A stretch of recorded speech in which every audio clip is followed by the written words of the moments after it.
Fauci, who now says he's hopeful for full FDA approval of Pfizer's coronavirus vaccine within a couple of weeks. You serve on the FDA's Vaccines Advisory Committee. Does that timetable, that timeline sound reasonable to you?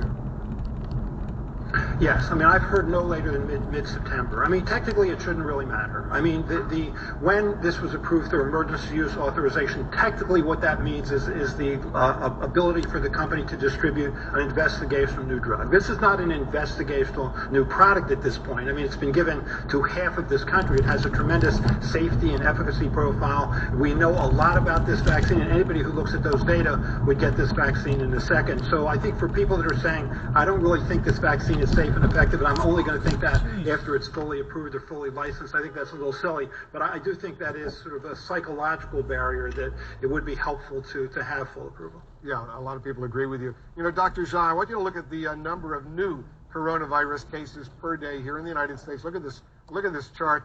We're now approaching 100,000 new cases each day, when only 6 weeks ago that number was around 11,000 new cases a day. What is this turn for the worse telling you?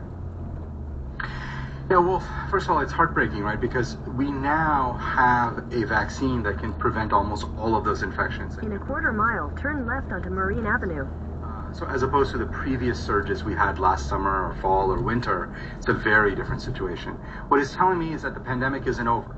And until a vast majority of Americans are vaccinated, we're going to be dealing with these kinds of challenges. And if we want to put the pandemic behind us, we really do have to get America vaccinated. Turn left onto Marine Avenue.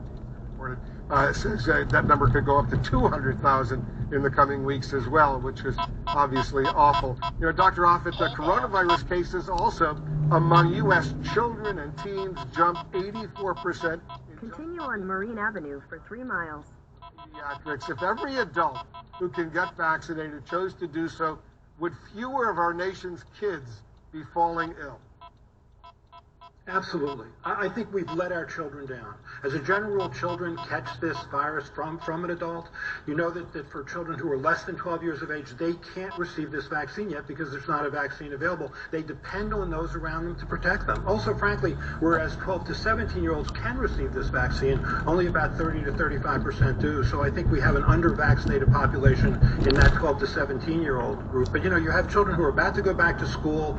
It's going to get to fall and early winter where this virus is transmitted more easily. It's the Delta variant, and I think, you know, we need to get vaccination rates up so that these children can be protected. Hopefully we'll have a vaccine for children by at least late fall, early winter.